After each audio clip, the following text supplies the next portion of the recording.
Tonight's episode of Board Chitless is sponsored by The Game Steward. The Game Steward is an online game store offering Kickstarter board games out of print and imported games at reasonable prices. It's time to play.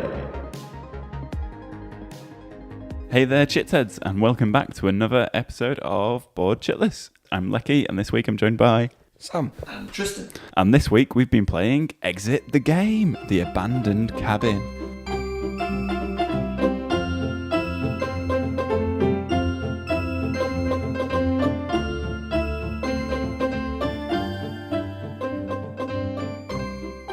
The Abandoned Cabin is part of Exit the Game series. There's a whole line of these escape room puzzle games for 1 to 6 players, or it says 1 to 4 players on the box, but I'm sure in the manual it actually said 1 to 6.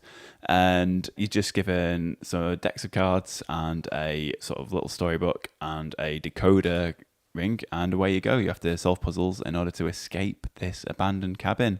There's a few different ones. I think there's the cabin in the woods, the one that we played, but I think there's a secret laboratory and haunted mansion, that sort of themes going as well. So did everyone have fun tonight? Yeah, definitely. As I was saying earlier, I've actually done an escape room myself, but I thought this was actually a pretty good, a real life one. Where go in the room and escape. I was locked away for several days and managed to break free. Once a week you have to escape a room. Exactly, yeah. But I thought this was a pretty accurate passed down version of what we actually went through. Plus, I didn't have to run around a room in the dark. It was slightly better. But I found the puzzles really intriguing. Some of it was really difficult, really challenging. So it was no breeze. I think we came in right on time, didn't we? Yeah. The estimated time. So I really enjoyed it. I thought it was a pretty good version. I'd quite happy to do another one. It reminded me a lot of The Room on the iPad, which is the digital version of basically exactly this. Yeah. So you're in a room and you have to escape. Ah. And you have to solve all the different puzzles and that, and it's proper head-breaking, lateral thinking puzzles where you think it's going one way and it like rug pulls you and wrong foots you, and all of a sudden you realise you're going completely down the wrong path. And some of them are fiendishly, deceptively simple. Yeah. And some of them are actually, you're not going to get it. You know, it's like crazy complex. And so this meets the same sort of standard, really. I think some of them we breezed through, didn't we, tonight? Yeah. And then others were just like, and full stop. And then you're stuck on it for half an hour trying to wrap your head around where you're going wrong. And yeah, so they're very cleverly put together, I think. Yeah, the game's really smart in the way it's being put together, and like you're saying, some of the puzzles, the mechanics behind them kind of keep shifting. So when you think you've worked out what the designers had in mind, the way they've approached a particular puzzle, the way they've set it out, and you attempt to decipher it in the same way, and it just doesn't work, and then you have to try and go back to the beginning, reset your brain, and work out if a new sort of strategy is in order, and usually it is. We've come into the series at level 2.5 out of 5, so we're like middle of the road there in terms of difficulty. I think they do start at like half a degree of difficulty and go up to all the way to 5. And I don't know if they're meant to run in a linear fashion, so you start at the easy ones and then move up to the harder ones, or whether you just kind of pick and choose depending on how you felt the last adventure went.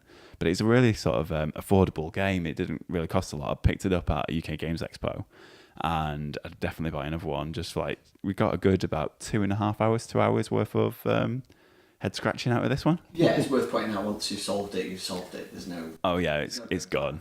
Yeah. Which is fine. Like you say, you get a good couple of hours of entertainment out of it, and if it's priced fairly, then that's all good. It's like the conversation we're having with Jamie Stegmaier about the Time Stories games. And yeah, pound for pound, if you think 4 of us sat there and you all feel, or I felt like sometimes you sort of take the lead and help solve one, and then other times you're relying on the rest of the gang to sort of, pull their fingers out and solve them as well. And the teamwork is good. You might think how the puzzle needs to be solved, and then Sam actually solves it. So it is good the way that you work together. There's no specific rules about collaborating. You all just chime in, don't you? That's exactly what it's like in real escape rooms as well. You end up, some people are off working on one clue, and other people are looking for the next thing, and that's exactly how it worked out. We were just shouting out thoughts at one another, hoping some of it would stick in someone's head and go and put a few pieces together. But beyond that, I was like, half the time I was looking at cards going, I can see letters and numbers, but I don't know what they mean. Yeah. Yeah. Yeah, it goes back to that human instinct for pattern recognition, and you're like, I think I'm onto something here. No, I'm just going actually insane. That's it, yeah. So it was interesting because sometimes you'd be scratching your head over a puzzle and really going deep into like your logic behind it and your thought process, and then someone's just quietly solved it across the table and taken the decoder ring, picked up the right cards, and all of a sudden it's clicked open. And then other times you don't even really look at the puzzle, but the answer just presents itself. It's like being in a pub quiz. You just, when you know the answers, you just know them. Yeah. And it's really satisfying to be the guy at the table. It's just like, yeah, okay, I'm just going to casually open this box in front of your very eyes. You can choose tiers of clues to help you out, which will reduce your sort of score level, but they vary from just a simple sentence clue to right through to the full resolution, I think. Yeah. So there's 3 levels in the exit series. There's 3 levels of solution or clue. So the first level will just generally tell you what you need in order to solve it. So it'll tell you which riddles by name you need. So do you need riddles A, B, and C in order to complete that particular riddle? And it'll also tell you like a really vague sort of clue. So it'll be like, oh, you want to look in this particular direction. Clue number 2, which we never actually looked at, would give you more of a defined answer towards like, basically a much stronger clue, really push you in the right direction. Yeah. And then if you need that third lifeline, it just gives you the solution. And then you can kind of move on from that. Because sometimes, I know from my experience playing games like Sherlock Holmes Consulting Detective, when you start to really grind your head against the brick wall and you don't know where you're going, it's great to have that solution so you can just resolve it and then just move forward with the game and start enjoying yourself again. Yeah, because sometimes you can get really bogged down and like you get tired with it, and you can just you don't want the game to stop being fun, and that's a really just nice way of giving everyone the option to continue having fun. Yeah, it's very cleverly built, isn't it? It's basically a couple of decks of cards. One of them is the deck of riddles, one of them is the deck of answers, and then the other is the deck of clues that we talked about. And each sort of chapter kind of thing gives you a bunch of components, a bunch of cards or images or word clues for you to resolve. And the, what do you call it, the dial thing? Yeah, it's like I think it refers to it in the manual as like the decoder ring. Yeah. So the decoder ring. You sort of rotate it around depending on which colours and numbers and things that you've picked to try and solve the riddle. And if you get it wrong, you go to the card in the deck, put it over, and it'll tell you if you're right or wrong. And if you're wrong, it's just a big red X and like, you lose, you try again sort of thing. But if you do solve it, it's quite clever. It's got a little, I don't want to give too much away, but it gives you like a key. It's like an index, isn't it? Yeah, and that'll push you towards a new riddle. Yeah, so the way it's really nice. Unlocking, like physically, you're unlocking the next sort of component level. That's it, yeah. But the way that the answer deck's been put together, there's like a layer of a veiled layer. So when you think you've resolved it, you'll look up. So you'll come up with a number on the decoder ring. It might be 19. You'll look up answer 19, and like Tristan's saying, it'll be a red X, or it'll be this index. And because you found the index, it doesn't necessarily mean you're right. So we say you're trying to look for a lock that will open up a safe. Then you'll look up the safe and they'll say, go to answer number 25. And then you'll go there. And it could be a red X still. Yeah. Or it might be right and it might give you more riddles. Yeah. But it just stops you from kind of accidentally looking at a result or just trying to game it really by just move the decoder ring through all its various functions and hope to try and get lucky. It's a clever way to sort of hide quite a complex array of options and solutions. Quite a small deck of cards, those indexes really sort of open out the variation. Yeah, and they give you a lot of interactivity as well. So after we did a few clues, I started just passing people the answer cards and letting them reveal it, just to give everyone a sense of like the novelty of turn the card over and see how badly we're doing. Yeah. It's a nice little story as well. It's quite sinister, isn't it? You're captured in this abandoned cabin and it doesn't really go too deeply into that, but it's just a nice sort of setting to establish. And it again reminds me of the Room games, which had that. Oh, there's some lore under here. There's some weird, storyline going on. Thematically, it's solid. I mean, it's all the with the puzzles, when you work through the manual, you'll get like little clues as to what the cabin looks like. You'll get little stories told to you, and it all just feels like you are trapped in the cabin in the woods. Like Sam was saying, it does feel like you're in an escape room scenario, and it doesn't really break that too often. So yeah, it's a nice little world that they've built. Really, it's a nice puzzle game. Yeah, the components are nice quality. The pictures that you have to scan through endlessly. That's it. Yeah, They're nicely done. That works really nice, and the box is well put together.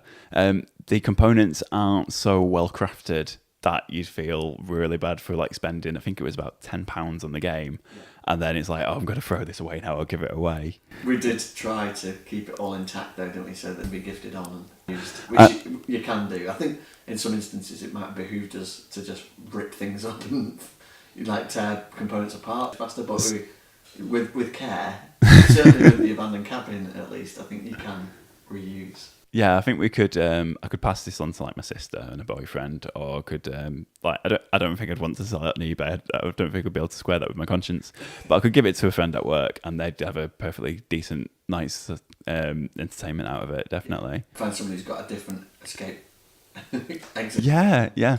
Well, one of the Facebook forums, I'm sure about 6 months ago, they were discussing about pooling resources. One person would buy one edition and then send it on to the next member of the group, and they'd buy the other edition and send it back, and everyone's constantly swapping. Yeah, it's not too expensive, but again, it's a nice way of like recycling the game, because no one really wants to waste components. Exactly, yeah. Legacy game, one-shot legacy. That's it. But it's bringing more casual gamers into the market, I suppose. Yeah, It's definitely the polar opposite of the end of the like gameplay that we started the night with. Going from escape the dark castle to escape the abandoned cabin. One where you roll dice and don't really think, to another where there's no dice and all you do is think. Rack your brain. What do you think, Sam? I think we should have played them in a different order. Should use the brain racking one while we're still awake. and just roll dice later. I really enjoyed it, and I'd look forward to playing another one. And it's also sort of reinvigorated my desire to go out and do another escape room. I really enjoyed it way more than I sort of anticipated doing.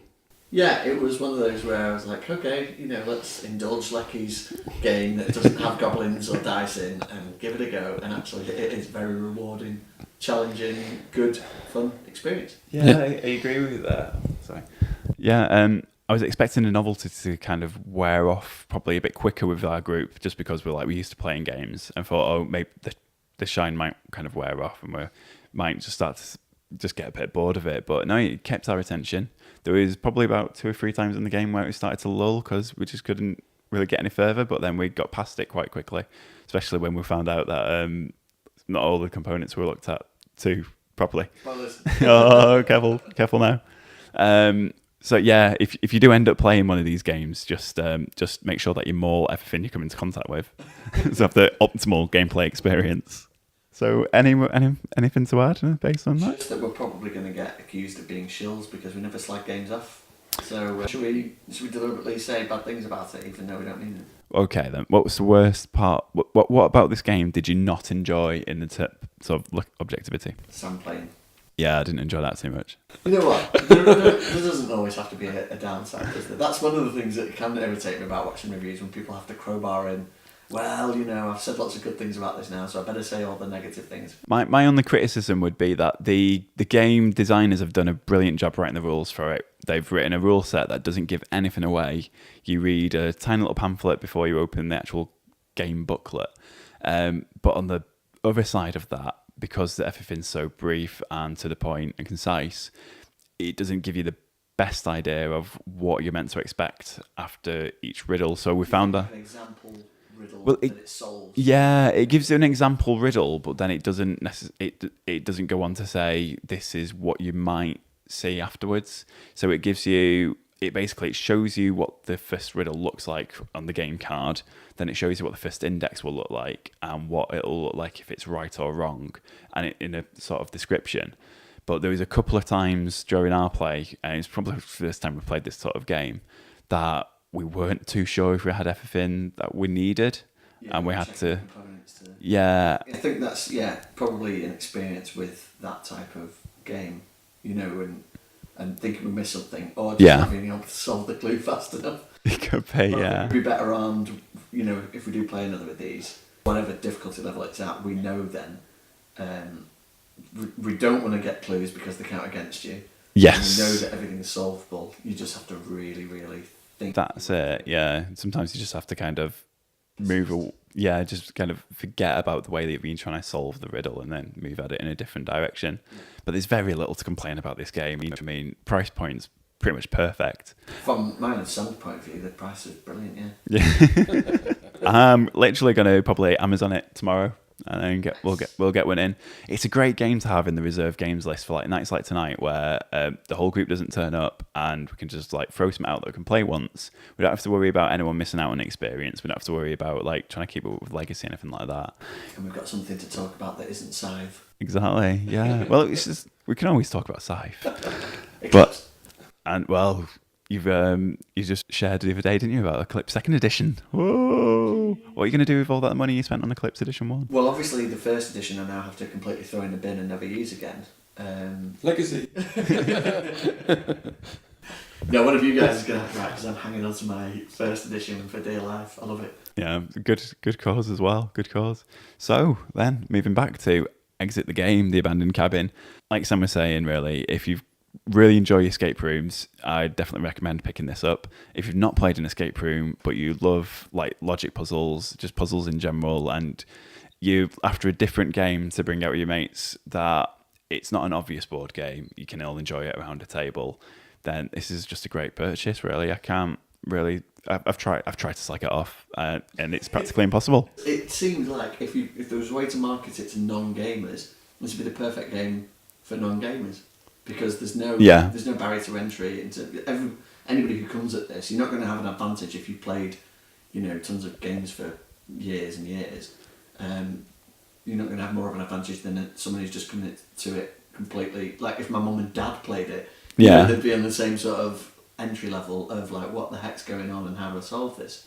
So in that respect, you know, it would really open up. I don't know how well it's done commercially. I imagine it's done really well. They had a massive stand at Essen, and they had an Exit Essen game or promo on as well. So I think it's probably done really well. I think with this actual particular line of games, I'm not sure exactly how well it's done commercially, but just the sheer fact that there's loads of games called Escape, Exit, get away from this as fast as you can, and they're all like puzzle adventure games, like escape room sort of, you know, scenarios, but in a box.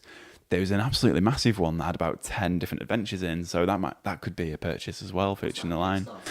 Unlock or something. I think it is, yeah, Unlock, and it's about £30, £40, but it was more like Sherlock Holmes. It had multiple adventures in there that you worked through, and I could just keep, you know, chewing these up really. Yeah, I mean, I saw that at the time and I wasn't interested, but having played this now, I'd definitely it would pique my That's it, revisit it. Yeah, so there you go. That's Exit the Game, The Abandoned Cabin. There's plenty more games to choose from this particular line, and then like we were saying, there's loads more in this particular genre of game as well, so well worth diving in. If you've got your own experiences with the game or games like it, then please let us know on the #BoardChitList Facebook page, or get involved in the comments on SoundCloud or iTunes. Thanks very much. We'll be back next week with zombies and dice. It'll be a dungeon crawler of some description with miniatures. Thanks very much for joining us. Take care. Bye-bye.